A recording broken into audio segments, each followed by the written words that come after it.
Hello, my name is Umar Muzaffar, and I am the iOS developer of Cubycode as well as the manager, project manager.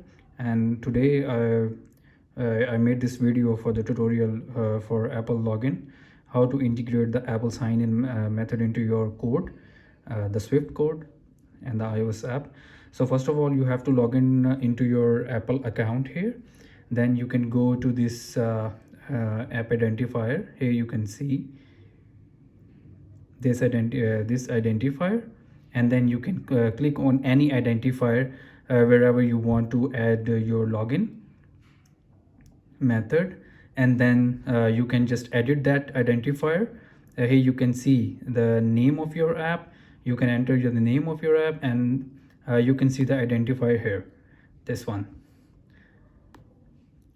And also whenever you scroll down, then you can see here the Apple sign-in method, which I clicked already. Whenever I click and I save it, and it will confirm. And now you are ready, good to go to your Apple code, the app, wherever you want to add the Apple login. Let's say I am adding the login, the Apple sign-in into my Whoopee app, which I already added. First of all, what you want to do,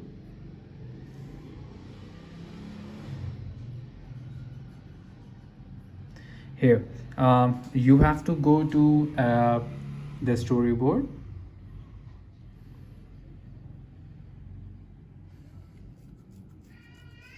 and then go to that screen where you want to add the button, the Apple login.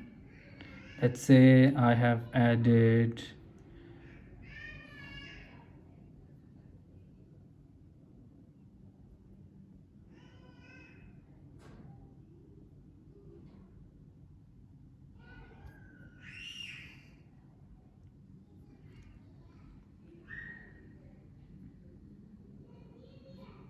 yeah, here I have added the Apple sign-in button here, and I just connected this button to my outlet, the code outlet. Here you can see the sign-in Apple button, which is present here, the visit class. Here this one. You have to connect this action outlet to that storyboard button, and which I already connected.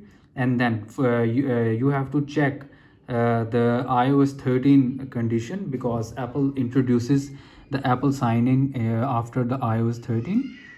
And then you can copy or paste the same thing, the same lines into your you can say that code. And what will you request it to Apple, that your full name, your email address, and the delegate method, which will call whenever Apple return the error message or the success message. Okay, now we have added the authorization controller.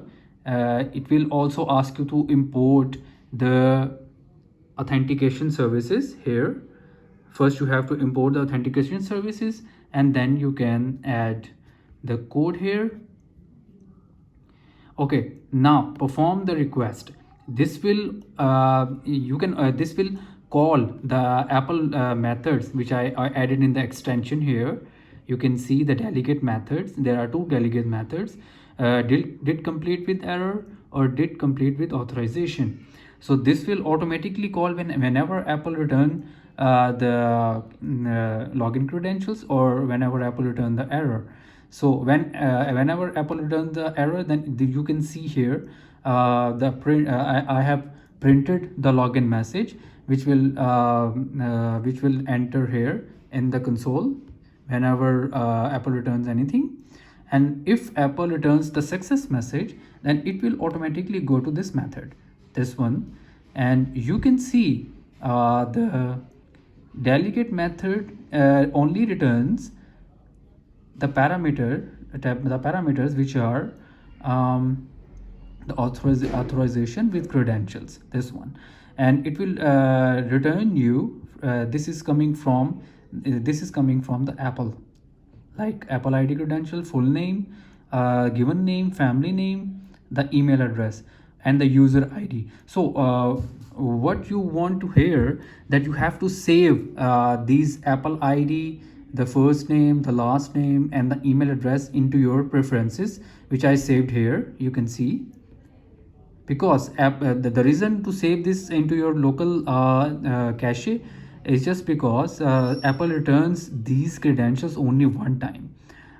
So whenever you are using since you are using for the first time your app, you have to save these credentials into your local cache, because if you log in for the second time, then Apple will not return anything. It will return to you nil, the nil response in the success.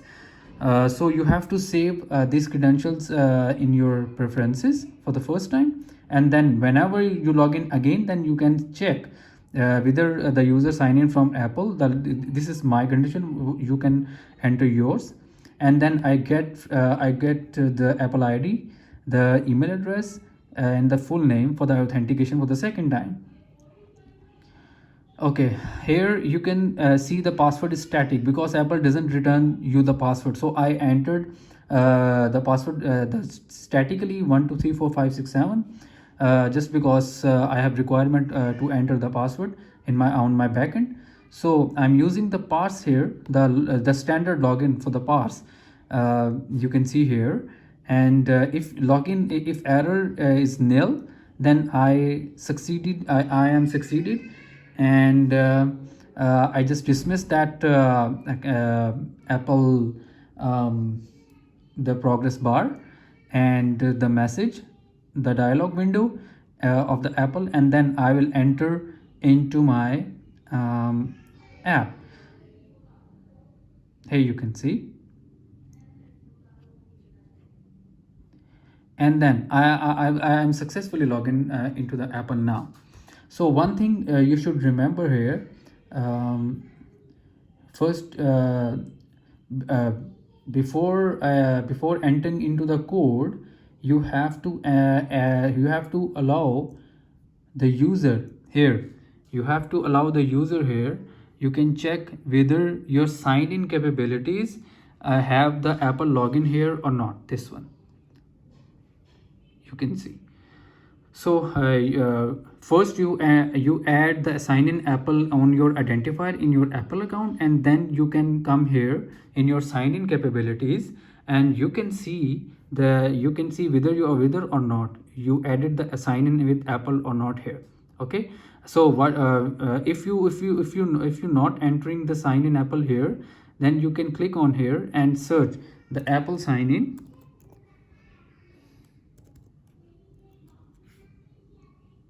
It's not coming here because I have already added here. So whenever you enter the Apple sign in here, it will enter here, and then it will come here, and then you can click on this, and then it will automatically add it into your list, the capabilities.